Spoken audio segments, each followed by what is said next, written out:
Hello everyone, this is Sakshi Vishnoi. Welcome to social school. तो इस video में हम लोग जो हमारी क्लास 12th इकोनॉमिक्स है उसमें जो हमारी बुक है मैक्रो इकोनॉमिक्स, उसका जो चैप्टर है नेशनल इनकम अकाउंटिंग, उसके हम लोग न्यूमेरिकल सॉल्व करने वाले हैं। अब हम लोगों ने पढ़ा है कि तीन मेथड्स होते हैं या फिर वी कैन से तीन मेजर्स होते हैं ऑफ कैलकुलेटिंग नेशनल इनकम। उसी में से एक मेजर है आपका वैल्यू एडेड मेथड। इस पर्टिकुलर वीडियो में हम वैल्यू एडेड मेथड से रिलेटेड जो न्यूमेरिकल क्वेश्चंस हैं उन्हें करने वाले हैं सॉल्व।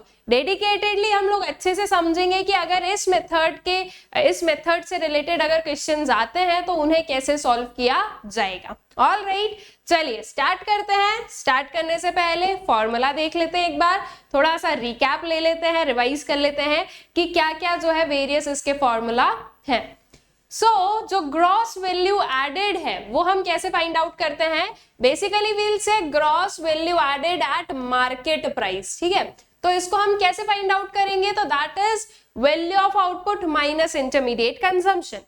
इंटरमीडिएट कंजम्पशन आप लोगों के पास में क्वेश्चन में डायरेक्टली गिवन होता है या फिर ये ऐसे नहीं गिवन होगा इंटरमीडिएट कंजम्पशन के नाम से, तो फिर कुछ ऐसा रहेगा कि purchase from this particular person या दिस पर्टिकुलर फर्म। ठीक है, तो ऐसे जो है इस वे में रहेगा, या रॉ मटेरियल्स का जो है वो लिखा हुआ वहां पर हमें मिल सकता है। तो बेसिकली इंटरमीडिएट कंजम्पशन को फाइंड आउट करने के और जो है कोई भी अल्टरनेटिव फॉर्मूला नहीं होते हैं, बट जो आपका वैल्यू ऑफ आउटपुट है उसको हम और भी जो है फाइंड आउट कर सकते हैं। मतलब कि इसे हम जो है थोड़ा सा और क्या कर सकते हैं, ब्रेक कर सकते हैं। तो बेसिकली वैल्यू ऑफ आउटपुट क्या होता है? Sales plus change in stock होता है। ठीक है, अब सेल्स भी अगर डायरेक्टली नहीं गिवन है तो that is quantity into price. ठीक है, और इस सेल में हमेशा याद रखना डोमेस्टिक सेल्स प्लस जो फॉरेन सेल्स है, दैट मींस जो एक्सपोर्ट्स है, ये दोनों रहते हैं। कई बार आप लोगों के पास में क्वेश्चन में ऐसे जो है ना अलग अलग लिखकर दे दिया जाता है कि डोमेस्टिक सेल्स इतने की थी, एक्सपोर्ट्स इतने के थे, तो आपको दोनों को ऐड करना है एंड फिर आप बताओगे कि हाँ ये हमारी सेल्स रहेगी। ठीक है, देन चेंज इन स्टॉक अगर डायरेक्टली गिवन नहीं है तो उसको कैसे फाइंड आउट करोगे? Closing stock minus opening stock करके। ठीक है, so GVA at MP of primary sector plus secondary sector plus tertiary sector will give you GDP at MP. ठीक है, जब हम ग्रॉस वैल्यू एडेड निकालते हैं एक एक जो है पर्टिकुलर सेक्टर का, तो हमें सबको ऐड करके क्या मिलेगा? जो जीडीपी एट एमपी है वो मिलेगा। ऑल राइट, अगर मान लो क्वेश्चन में जो है ऐसा कुछ नहीं दिया, प्राइमरी सेकेंडरी टर्शरी सेक्टर नहीं दिया है, सिर्फ आपको बोल दिया जाए कि आप जीडीपी को फाइंड आउट करो, तो फिर डायरेक्टली आपको जीडीपी का फॉर्मूला दैट मींस ये वाला जो है अप्लाई करना रहेगा, that is value of output minus intermediate consumption. All right, इसका थ्योरी पार्ट हम लोग ऑलरेडी जो है कंप्लीट कर चुके हैं। वेरियस प्रिकॉशंस, जो वेरियस चीजें हैं वो हम लोग देख चुके हैं एंड आई होप सो कि आप लोगों ने भी जो इसका थ्योरी पार्ट है वो कंप्लीट कर लिया है।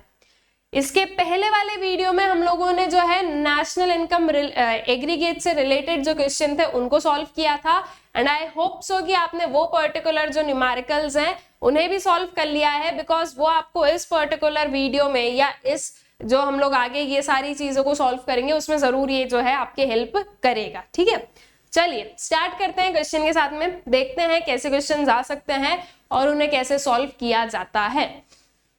So we have a question. In an economy, following transactions took place. Calculate value of output and value added by firm B. ये कुछ हमारे पास में ट्रांजेक्शन्स हैं जो कि गिवन है। हमें फाइंड आउट क्या करना है? जो फर्म बी है उसका वैल्यू ऑफ आउटपुट कितना है एंड वैल्यू एडेड कितना है। ठीक है, देखते हैं क्या क्या इंफॉर्मेशन गिवन है, उसके हिसाब से हम लोग देखेंगे कि value of output and value added firm B का कितना आने वाला है। So firm A sold to firm B goods of rupees 80 crores, to firm C 50 crore, to household 30 crore and goods of value 10 crore remains unsold. ठीक है, then firm B sold to firm C goods of rupees 70 crore, to firm D 40, goods of value 30 crores were exported and goods of value 5 crore were sold to government. ठीक है, ये particular information हमारे पास में given है।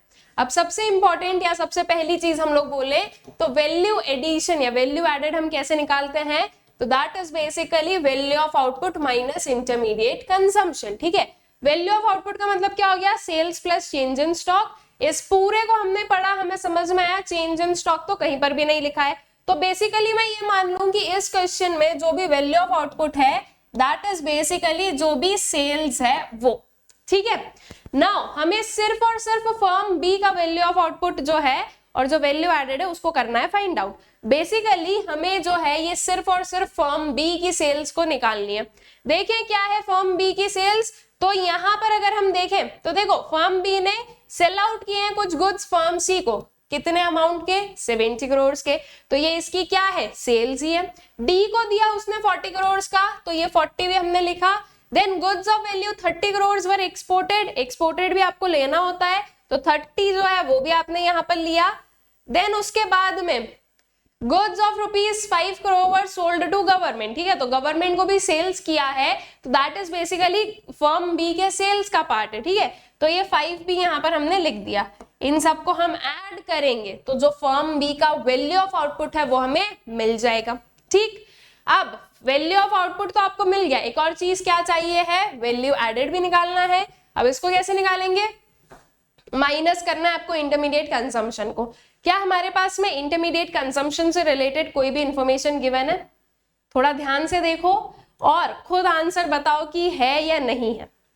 I guess आप लोगों ने पढ़ लिया है क्वेश्चन, आप लोगों को समझ में आ गया है या नहीं है। अब आपका जो भी आंसर है उसको चेक करो, मैं जो बोल रही हूं intermediate consumption for firm B बिल्कुल गिवन है। कहां गिवन है, तो देखो यहां पर आओ फर्स्ट वाले ट्रांजेक्शन में, firm A sold to firm B goods of 80 crore. ठीक है, फर्म बी को गुड्स जो है सेल आउट किए गए, तो फर्म बी के लिए क्या है, फर्म बी के लिए ये परचेज है,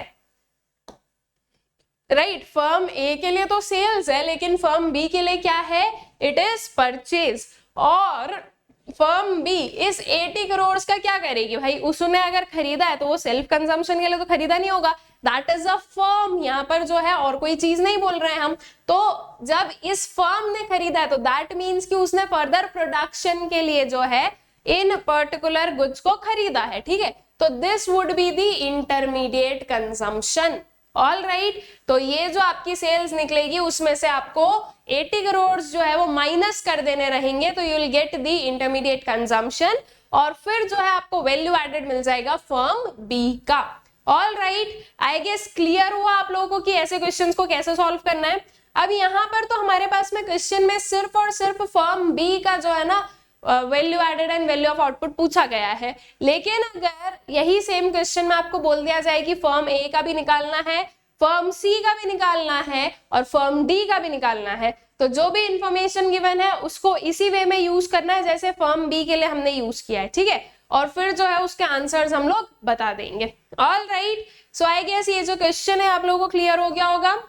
सो value of output by the firm B is equals to sales plus change in stock. Sales would be basically sold to firm C, to firm D, exports and to government। ठीक है, तो ये जो है ये आपका क्या निकला है, वैल्यू ऑफ आउटपुट निकला, मतलब इन सबको प्लस करने पर आपका जो वैल्यू ऑफ आउटपुट निकला है दैट इज 145 करोड़ का।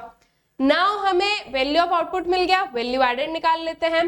तो value added by firm B will be value of output minus intermediate consumption, that is 145 minus 80 crore, जो कि आंसर क्या है आपका 65 करोड़। ठीक है, तो ये इसका वैल्यू एडेड निकल गया है। All right, I guess question is clear to you people. I hope so आप लोगों को ये क्लियर आउट हो गया है कि इन्हें हमें कैसे सॉल्व करना है।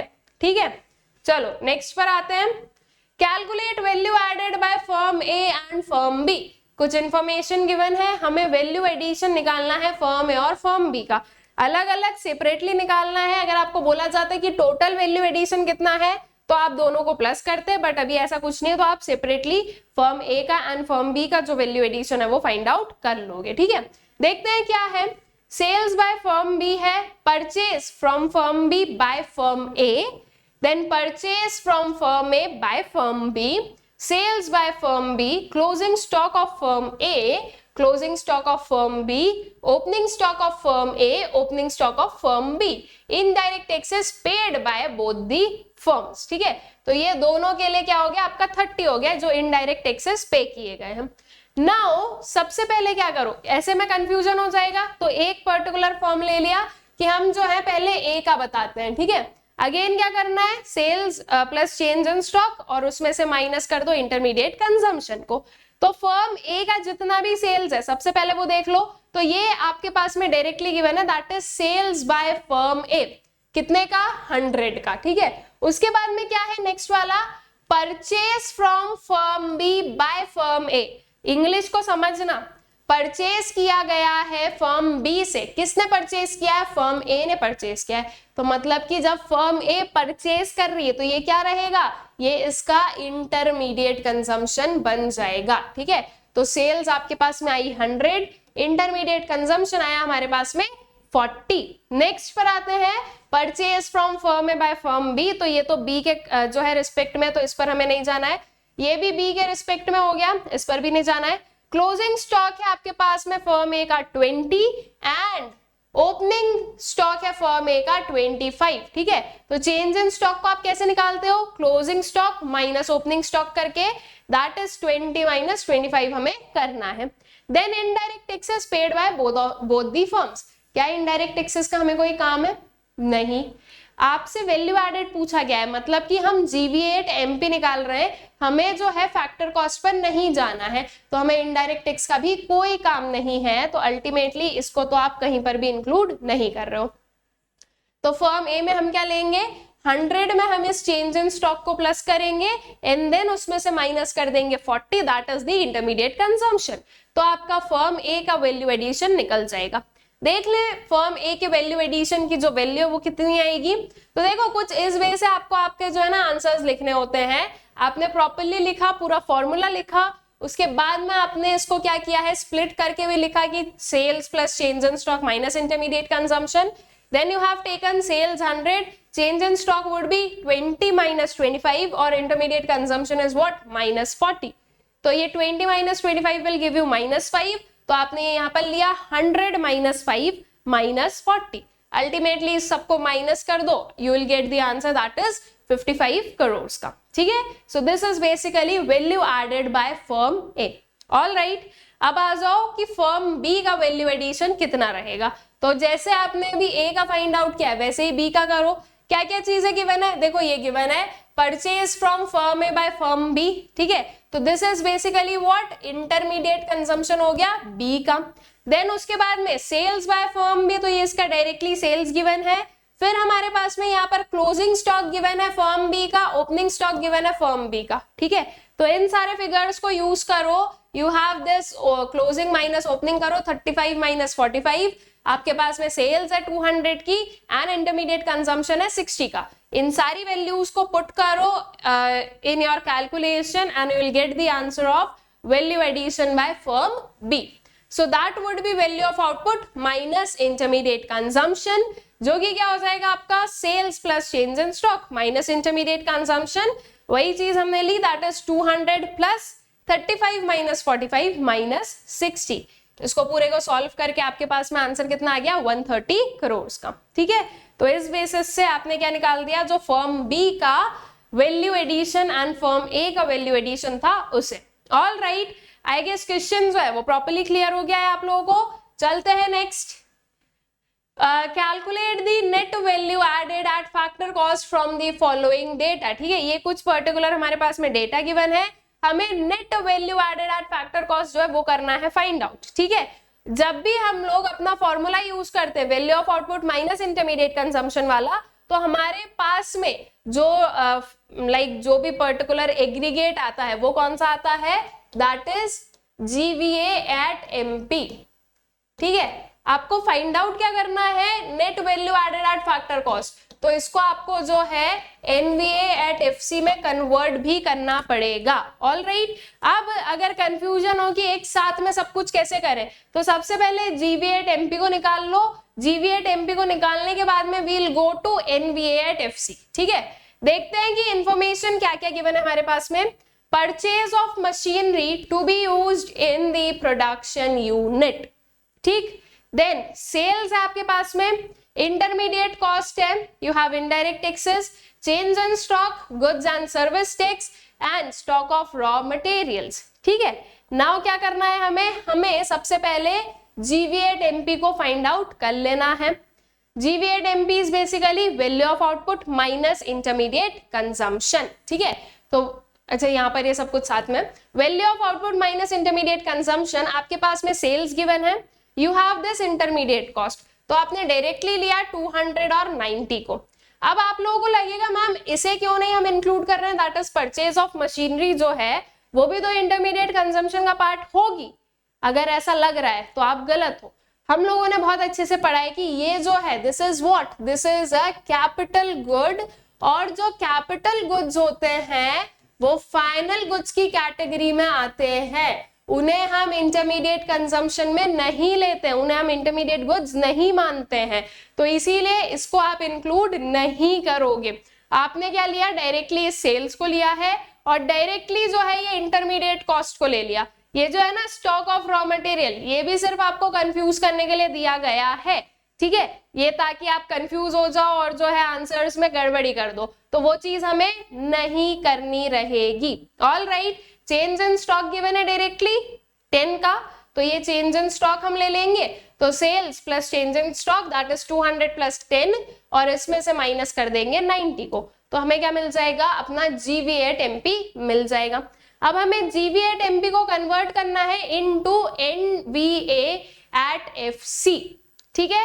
कन्वर्जन करना हम लोगों ने इसके पहले वाले लेक्चर में ही सीखा था, आई गेस कि आप लोगों को अच्छे से आता है। देख लेते हैं एक बार, ये ग्रॉस पर है, ये नेट पर है, तो ग्रॉस से नेट पर जाने के लिए क्या करेंगे, माइनस करेंगे हम डेप्रिसिएशन को, ठीक है।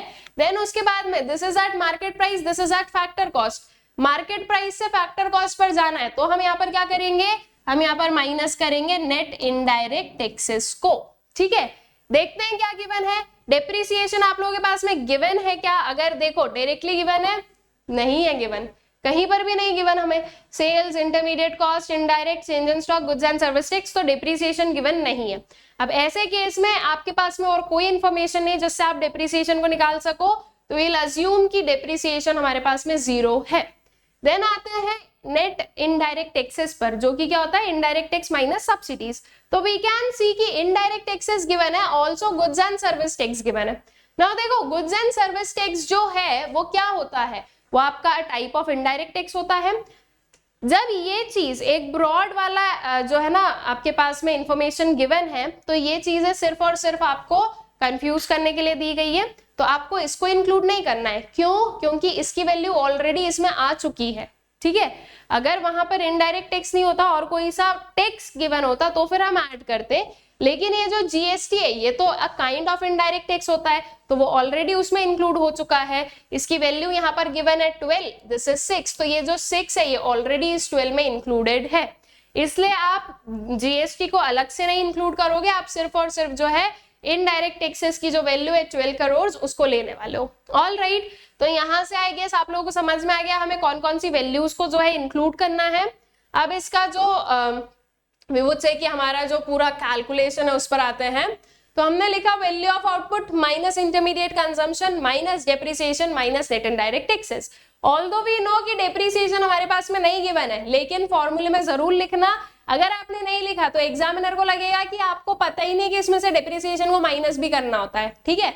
आपका आंसर तुक्के में सही हो गया ऐसा उन्हें लगेगा, तो हमें ये इन्फॉर्मेशन प्रोवाइड ही नहीं करनी है उन्हें। हमें पता है कि हमें डेप्रिसिएशन को माइनस करना है, तो हम यहाँ पर लिखेंगे उसे, भले ही वो हमारे क्वेश्चन में गिवन नहीं है उसकी वैल्यू, लेकिन we'll note it down here, ठीक है। सो ये हमने लिखा 200 plus 10 that is sales plus change in stock, इसमें से माइनस किया आपने 90 को, that is basically intermediate consumption, और ये आपका जो नेट इनडायरेक्ट टैक्सेस है वो हमने लिया। Net indirect taxes directly given नहीं है, तो हम कैसे निकालेंगे, इनडायरेक्ट टैक्स माइनस सब्सिडीज करके। इनडायरेक्ट टैक्स हम लोगों ने देखा था that was of 12 crore, subsidies नहीं है, तो वील अज्यूम कि ये क्या है, 0 है।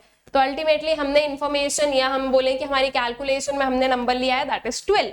ऑल राइट, सब कुछ प्लस माइनस कर दो, you will get the answer 108 crore का। ठीक है, I guess question is clear to you people कि कैसे सॉल्व करना है। क्वेश्चंस इजी होते हैं, बस आपको उन्हें इंटरप्रिटेशन जो है उनका वो सही लगाना, प्रॉपरली हर एक चीज को पढ़ो, धीरे धीरे सारी चीजें जो है आप लोग आराम से सीख जाओगे। ठीक है, देन आते हैं नेक्स्ट पर। Now we need to find out NDP at FC. ठीक है, देखते हैं क्या गिवन है क्वेश्चन में। सब्सिडीज गिवन है, सेल्स है, closing stock, indirect taxes, intermediate consumption, opening stock and consumption of fix capitals. सारी चीजें गिवन है आपके पास में क्वेश्चन में। बस अब आपको इन्हें उठाकर क्या करना है, अपना जो फॉर्मूला है उसमें पुट करना है। फॉर्मूला क्या होता है, जीवी एट एमपी या फिर we can say GDP at MP जो है वो आप निकालोगे value of output minus intermediate cost करके। ठीक है, देख लेते हैं, value of output directly given नहीं है तो क्या करेंगे, sales plus change in stock करेंगे। सेल्स है आपके पास में 100 की, चेंज इन स्टॉक कितना है, you have closing stock 10, opening stock 20, तो change in stock would be closing minus opening, that is 10 minus 20, जो कि आपके पास में आएगा आंसर -10 का। ये आपका वैल्यू ऑफ आउटपुट हो गया। इंटरमीडिएट कंजम्पशन डायरेक्टली गिवन है, इसको हमने ले लिया। ये फाइंड आउट होने के बाद में अब आपको क्या करना है, अब आपको जीडीपी एट एमपी को कन्वर्ट करना है इनटू एनडीपी एट एफसी। ठीक है, चलो इसकी वैल्यू देख लेते हैं। तो that is 100 plus 10 minus 20 will give you -10, तो ये हमने लिखा। और इसमें से इंटरमीडिएट कंजम्पशन कितने का है, 30 का है, उसको भी क्या कर दो, माइनस कर दो। सो this is basically 90 minus 30 which will give you 60। ठीक है, अब इसको कन्वर्ट करो into NDP at FC. Gross को नेट में कन्वर्ट करना है, डिप्रिसिएशन को माइनस कर दो। This is eight market price, that is eight factor cost, तो आप क्या माइनस करेंगे, नेट इनडायरेक्ट टैक्सेस को माइनस करेंगे। डेप्रिसिएशन जिसका अदर नेम क्या होता है, consumption of fix capital, directly given है हमारे पास में, दैट इज 15 का। Net indirect taxes that is basically indirect tax minus subsidies. Indirect tax है 5, सब्सिडीज है 1, तो 5 माइनस 1 विल गिव यू 4। तो इस 60 में से अब आपको 15 माइनस करना है और 4 माइनस करना है, तो अब आपके पास में क्या आ जाएगा, जो एनडीपी एट एफसी की वैल्यू है वो हमें मिल जाएगी। ठीक है, तो चलो आंसर देखते हैं। सो बेसिकली यहाँ पर हमने सारी चीजों को एक साथ में ही लिया है। जब आपने उसको सॉल्व किया तो you will get the answer 41 crore का। ठीक है, अगर आप 60 माइनस 5 माइनस 4 भी करोगे तो आपके पास में यही आने वाला है, दैट इज 41 करोड़। और यहाँ पर जहां पर हमने एनडीपी एट एफसी को ही डायरेक्टली फाइंड आउट किया है तो भी आंसर वही आना है। ठीक है, अगर कैलकुलेशन सही है तो you will get the correct answer. All right, I guess question is clear to you people. चलते हैं आगे नेक्स्ट पर। Calculate the value of output from the following data. Value of output जो है उसको हमें फाइंड आउट करना है। अब value of output is basically what, value added is equals to value of output minus intermediate consumption. या तो आप इसको sales plus change in stock करके फाइंड आउट करोगे, या फिर आप इस पर्टिकुलर फॉर्मूले को यूज कर जो आपका वैल्यू ऑफ आउटपुट निकालोगे। अब क्या यूज करना है दैट डिपेंड्स कि क्वेश्चन में हमारे पास में क्या वैल्यूज गिवन है। ठीक है, तो चलो देखते हैं क्या गिवन है। You have subsidies, intermediate consumption है, नेट एडिशन टू स्टॉक्स है आपके पास में, डेप्रिसिएशन है, गुड्स एंड सर्विस टैक्सेस है, and net value added at factor cost है। देखो ये सबसे इंपॉर्टेंट है, हम बोले कि मेन चीज हमें मिली, जहां से हमारी कैलकुलेशन स्टार्ट होगी, that is net value added at factor cost. This is what, GV at MP. ठीक है, क्वेश्चन में क्या है, एनवीए एट एफसी है। अब इस एनवीए एट एफसी को कन्वर्ट करो इनटू जीवीए एट एमपी। ठीक है, तभी तो आप आगे की कैलकुलेशन करोगे। इंटरमीडिएट कॉस्ट या इंटरमीडिएट कंजम्पशन आप लोगों के पास में डायरेक्टली गिवन है, तो अगर ये चीज आपके पास में आ जाए, ये आपके पास में आ जाए, तो आप वैल्यू ऑफ आउटपुट को इजीली फाइंड आउट कर सकते हो। तो इंटरमीडिएट कंजम्पशन तो गिवन है, अब हमें जो है एनवीए एट एफसी को कन्वर्ट कर लेना रहेगा किसमें, जीवीए एट एमपी में। कैसे करेंगे, this is at net, this is at gross, तो नेट को ग्रॉस में बदलो प्लस डेप्रिसिएशन। ठीक है, then this is factor cost and this is market price. Factor cost को मार्केट प्राइस में करने के लिए हम क्या करेंगे, प्लस करेंगे नेट इनडायरेक्ट टैक्सेस को। ऑल राइट, देखो चीजें ना, ये सारी चीजें हैं जो ये कन्वर्जन वाला है, ये हम ऑलरेडी अपने लास्ट वाले लेक्चर में देख चुके हैं, तो आई गेस कि आप लोगों को अच्छे से क्लियर भी है वो। नाउ NV@FC कितना गिवन है, 250 गिवन है, प्लस डेप्रिसिएशन कितना है हमारे पास में, that is 30, and net indirect taxes कितना है, तो अगर नेट इनडायरेक्ट टैक्सेस की बात की जाए तो हमारे पास में गुड्स एंड सर्विस टैक्स है और सब्सिडीज है। तो basically indirect tax minus subsidies करना है, 20 माइनस 10 करेंगे तो विल गेट द आंसर 10।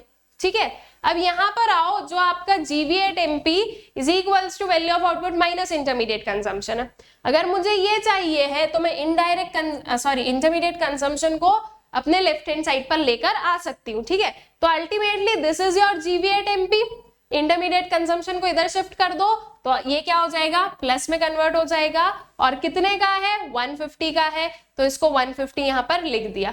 इन सबको ऐड कर दो, you will get the answer of value of output. ठीक है, नाउ एक चीज जो कि हमें यहाँ पर ध्यान देनी है, that is this one, net addition to stocks. ये क्या होता है, net addition to stock is basically आपका चेंज इन स्टॉक। ठीक है, तो ये जो चेंज इन स्टॉक है -13 का, इसका हमारी कैलकुलेशन में कोई काम नहीं है। क्यों काम नहीं है, क्योंकि हमें जो भी हम यहाँ पर कर रहे हैं उससे डायरेक्टली ये मिल रहा है, तो अब हमें वैल्यू वी वुड से कि आपके जो चेंज इन स्टॉक है उसकी कोई जरूरत नहीं रहेगी। ठीक है, अगर सेल्स निकालना होता तो फिर हम वैल्यू ऑफ आउटपुट में से इसको जो है माइनस करते तो हमारे पास में सेल्स आ जाता, बट हमें सेल्स नहीं, इसे फाइंड आउट करना है, तो इसका जो है एट प्रेजेंट इस पर्टिकुलर क्वेश्चन में कोई भी जरूरत नहीं है। ठीक है, तो आई गेस कि पूरा जो है कंसेप्ट समझ में आ गया आप लोगों को कि कैसे आपको सॉल्व करना है इस पर्टिकुलर क्वेश्चन को। ठीक है, चलो आंसर पर आते हैं। तो NV@FC is equals to value of output minus intermediate consumption minus depreciation minus net indirect taxes. मैंने जो अभी आप लोगों को करवाया था उसमें बेसिकली हमने क्या देखा कि हमने इन दोनों को प्लस किया था, किसमें, आपके NV@FC में। ठीक है, नाउ हमने क्या किया कि इस साइड से उनको हम इस साइड पर ले आए तो प्लस में से वो माइनस हो जाएंगे, साइड जो साइंस है वो चेंज हो जाएंगे, तो उधर प्लस में थे इधर ये माइनस में आ गए। ठीक है, आप वैसे भी कर सकते हो, जो मैंने अभी आपको सॉल्व करवाया आप इस वे से भी कर सकते हो, the one which is suitable to you more, आप उसे यूज करो। ठीक है, सो बेसिकली यहाँ पर ये सारी वैल्यूज जो हम लोगों ने देखी थी, मैंने जो अभी कैलकुलेशन करवाया उसमें वही आ गई, that is 250 plus 150 plus 30 plus 10। ठीक है, तो you'll get the answer that is 440 lakhs is equal to value of output। ये lakhs में है हमारे पास में, तो उसको हमने as it is जो है यहाँ पर भी क्या किया है, lakhs में लिखा है। All right, I guess question क्लियर हो गया है कैसे सॉल्व करना है। ठीक है, हर एक क्वेश्चन में कुछ ना कुछ हम लोग डिफरेंट देख रहे हैं, एंड आई होप सो कि आप लोगों को क्लियर आउट भी होता जा रहा है। यहाँ पर मैंने कोशिश की कि मैं आपको वेरियस टाइप ऑफ जो क्वेश्चन है वो सॉल्व करवा लूं, ताकि आपको समझ में आ जाए, हर एक पैटर्न जो है वो आप अनलॉक कर लो कि हाँ आपको कैसे जो है इन्हें सॉल्व करना होता है। फिर जब आप और भी क्वेश्चंस को प्रैक्टिस करोगे तो ये चीज वो चीज जो है वो आप लोगों के लिए इजी रहेगी। ठीक है, देन आते हैं नेक्स्ट पर, calculate value of output and gross value added at market price. आपको वैल्यू ऑफ आउटपुट भी निकालना है और gross value added at market price भी निकालना है। देखते हैं कि हमारे पास में क्या क्या चीजें गिवन है, एंड देन उसके बाद में वील सी कि हम कैसे इन दोनों को फाइंड आउट करने वाले हैं। तो हमारे पास में गिवन है opening stock, closing stock, purchase of raw materials, sales, indirect tax and subsidies. बहुत ही इजी क्वेश्चन है, सारी चीजें जो है वो हम लोगों के पास में गिवन है, बस फॉर्मूला पुट करना है and will get the answer. So अगर हम लोग देखें वैल्यू ऑफ आउटपुट को, तो that is basically sales plus change in stock. Sales ये रहा हमारे पास में 10,000 का, change in stock that is closing minus opening, तो ये हो गया आपका -200 का। ठीक है, ये आपका वैल्यू ऑफ आउटपुट निकल गया, दैट इज 10,000 माइनस 200 हम लोग कर देंगे।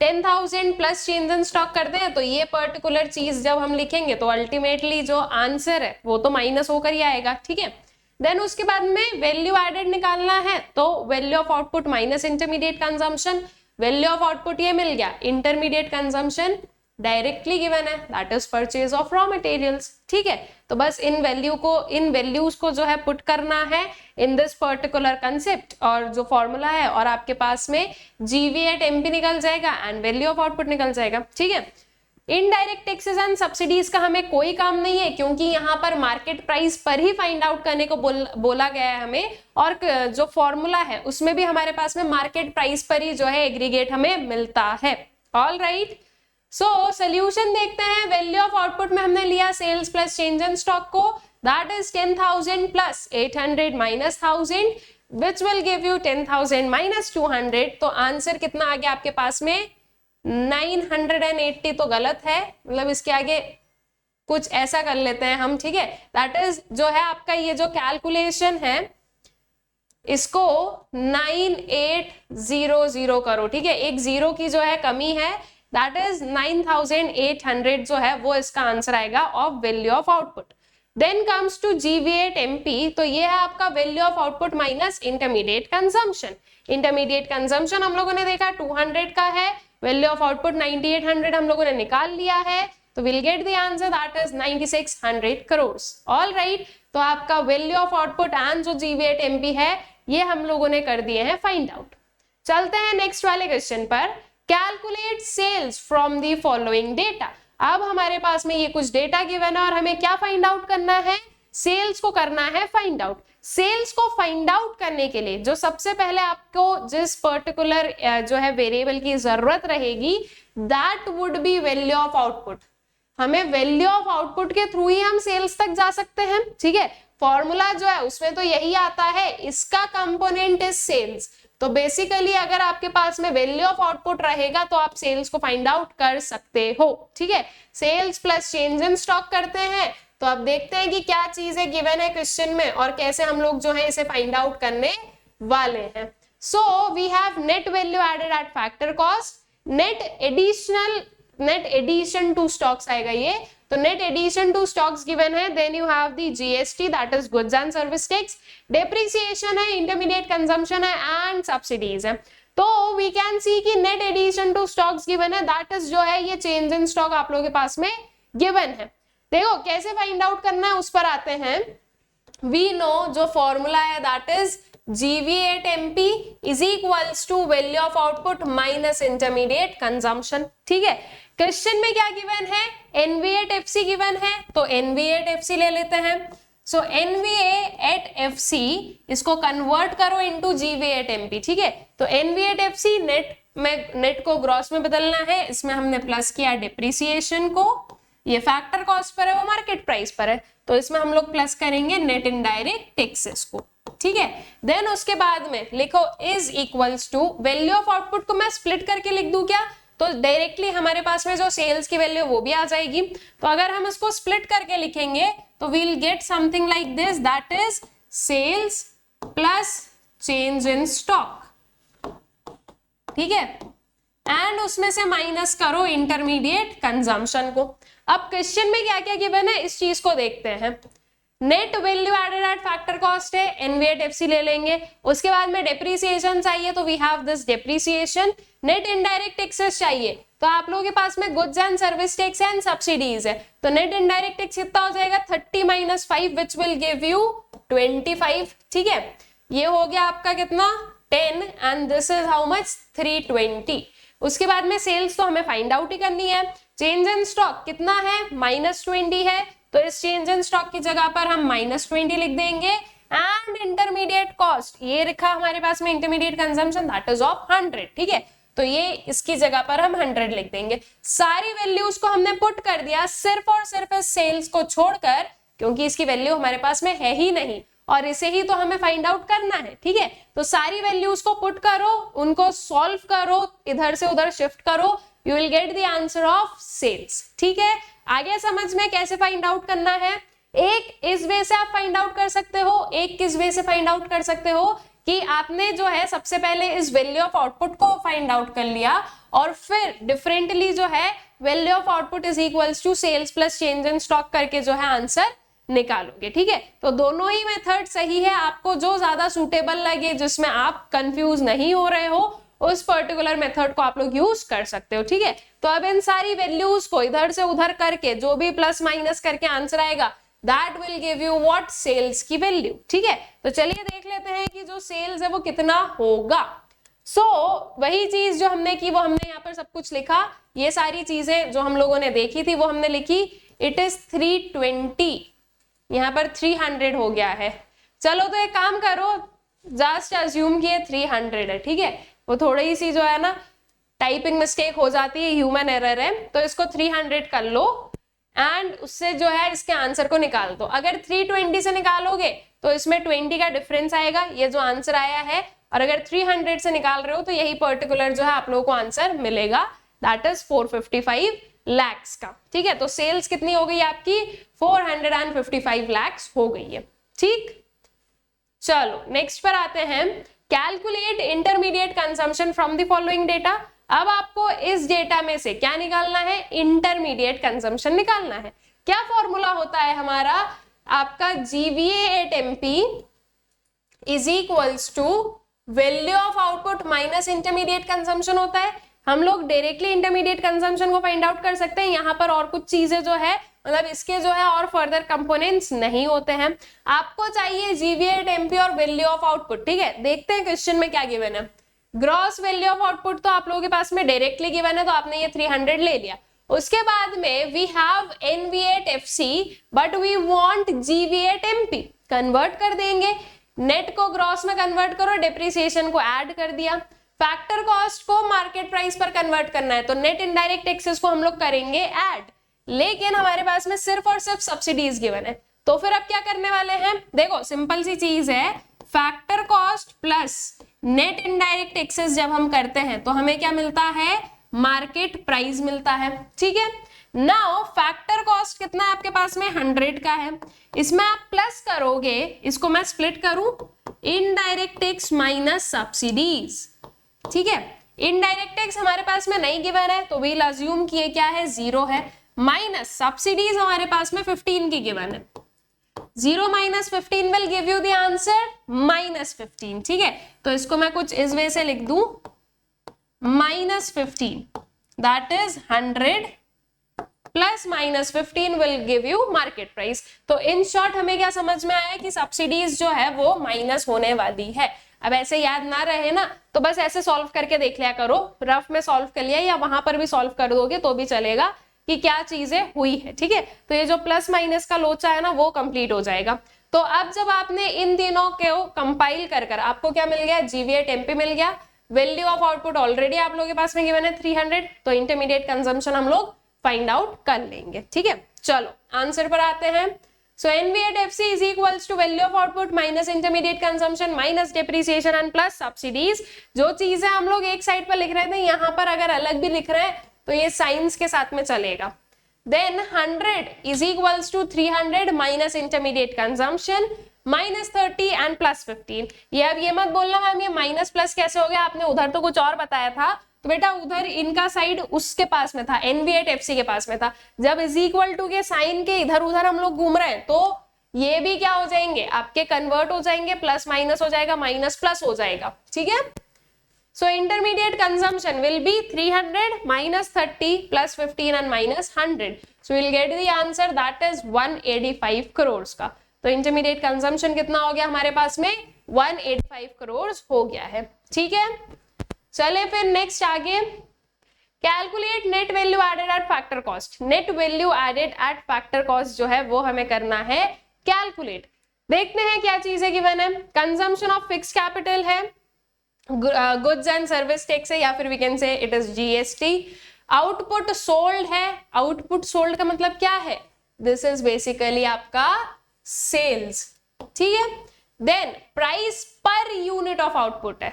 अब यहां पर देखो क्या गिवन है, यूनिट्स में गिवन है, दैट मींस ये रुपीज में नहीं गिवन है, तो इसको आप डायरेक्टली सेल्स नहीं बोलोगे, this is basically your quantity आपने कितनी सेल आउट की है, ठीक है। तो 2000 यूनिट्स आपने सेल आउट किए हैं, किस प्राइस पर, तो प्राइस इज ₹10। तो जब आपने इन दोनों को मल्टीप्लाई किया then you will get what, sales, ठीक है। क्वांटिटी इनटू प्राइस, ये चीज हम लोगों ने स्टार्टिंग में पढ़ी थी वही चीज। Then net change in stocks given है, this is basically your change in stock, ठीक है। फिर नेक्स्ट है आपका इंटरमीडिएट कॉस्ट एंड सब्सिडीज, ठीक है। क्या फाइंड आउट करना है, NV8FC फाइंड आउट करना है। फॉर्मूला जब हम अप्लाई करते हैं value of output minus intermediate cost वाला, तो हमें क्या मिलता है, GV8MP मिलता है, इसको कन्वर्ट कर दो इनटू NV8FC। नेट चाहिए, ये ग्रॉस पर है तो डेप्रिसिएशन विल बी सब्ट्रैक्टेड, ठीक है। ये मार्केट प्राइस पर है, वो फैक्टर कॉस्ट पर है, तो अब हम क्या करेंगे, मार्केट प्राइस में से माइनस करेंगे नेट इनडायरेक्ट टैक्सेस को। ऑल्सो आपके पास में जो है जीएसटी और सब्सिडीज दोनों गिवन है, तो आप नेट इनडायरेक्ट टैक्सेस को निकाल सकते हो, ठीक है। देन इज इक्वल्स टू में आप क्या लिख दोगे, आपका जो वी वुड से कि मतलब GV8MP निकाल लो पहले, फिर GV8MP को हम कन्वर्ट कर देंगे into net value added at factor cost में, ठीक है। So we'll see output sold into price will give you sales plus ये हो जाएगा आपका चेंज इन स्टॉक, तो 2000 इंटू 10 विल गिव यू 20,000 और इसमें आपको करना है प्लस माइनस 50। ये माइनस के साइन को इग्नोर नहीं करना है, उसको हम एज इट इज लेंगे और इसमें से हमें इंटरमीडिएट कॉस्ट जो है उसको माइनस कर देना रहेगा, that is this would be minus 10,000, ठीक है। अब इन वैल्यूज में फर्दर आपको क्या कैलकुलेशन करनी है, डेप्रिसिएशन को माइनस करना है, तो ये डेप्रिसिएशन आपके पास में गिवन है 600 का, तो यहां पर आपने किया minus 600। NIT that is indirect tax minus subsidies, indirect tax है 400 का, सब्सिडीज है 500 का, 400 minus 500 will give you minus 100, ठीक है। तो आप यहां पर लिखोगे माइनस 100। ऑल राइट, इन सब में जो भी पर्टिकुलर कैलकुलेशन हमें करनी है वो कर दीजिए, इसको सॉल्व कर दो, you will get the answer of gross value added at factor cost, ठीक है। चलो आंसर देख लें इसका। So this is basically value of output minus intermediate consumption minus depreciation and minus NIT। Value of output को हमने सबसे पहले निकाला, क्वांटिटी इनटू प्राइस किया, दैट इज आपका सेल्स मिला प्लस चेंज इन स्टॉक, तो बेसिकली 20,000 माइनस 50 करने पर we got the answer 19,950, ठीक है। देन इन सारी चीजों को पुट किया, मतलब 19,960 को यहाँ पर पुट किया, बाकी की सबकी जो वैल्यूज है वो हमने पुट की और उसको सॉल्व कर दिया, तो we got the answer what 9,450। ये किसकी वैल्यू हो गई, आपके NVA@FC की जो वैल्यू है वो निकल गई है, ठीक है। I guess question is clear to you people, कैसे सॉल्व किया है ये भी क्लियर हो गया है। एंड आई होप सो कि ये जो वैल्यू एडेड मेथड से रिलेटेड जो वेरियस क्वेश्चंस हम लोगों ने देखे हैं, ये सारे ही क्वेश्चंस आप लोगों को अच्छे से जो है क्लैरिफाई हो गए हैं, अच्छे से समझ में आ गए हैं। एंड इस पर्टिकुलर मेथड से रिलेटेड अब अगर आप लोगों के सामने क्वेश्चंस आएंगे तो वो आप लोगों को बन जाने चाहिए। ऑल राइट, इसी के साथ में इस वीडियो के एंड पर आते हैं, लेकिन खत्म करने से पहले एक बहुत ही important information, that is Unacademy पर डेडिकेटेडली ह्यूमैनिटीज के जो बैचेस हैं for class 11th and for class 12th वो लॉन्च हो चुके हैं। अगर अभी तक आप लोगों ने एनरोल नहीं किया है तो प्लीज जाकर एनरोल कर लीजिए, ये जो अपॉर्चुनिटी है इसको मिस आउट मत कीजिए। For class 11th we have inception humanities batch and for class 12th we have victory humanities batch. इन दोनों ही बैचेस की जो लिंक है वो आप लोगों को डिस्क्रिप्शन बॉक्स में भी मिल जाएगी, तो आप लोग डायरेक्टली उस पर क्लिक कर कर जो है इन कोर्सेज पर जा सकते हैं। इनमें एनरोल करने के लिए और मैक्सिमम डिस्काउंट्स जो है वो पाने के लिए you need to use code SAKSHIV, that is SAKSHIV। इसके अपार्ट आप लोग हमारा टेलीग्राम चैनल ज्वाइन कर सकते हैं, दैट इज सोशल स्कूल, जहां पर आपको वेरियस अपडेट्स मिलते रहेंगे रिगार्डिंग चैनल पर क्या चल रहा है, आपके कौन से टीचर्स कौन से वीडियोस को लेकर आ रहे हैं। आई होप सो ये सारी ही चीजें आप लोगों को अच्छे से क्लियर आउट हो गई है एंड वैल्यू एडेड मेथड से रिलेटेड जो वेरियस न्यूमेरिकल्स हैं वो भी अच्छे से क्लियर आउट हो गए हैं। Thank you.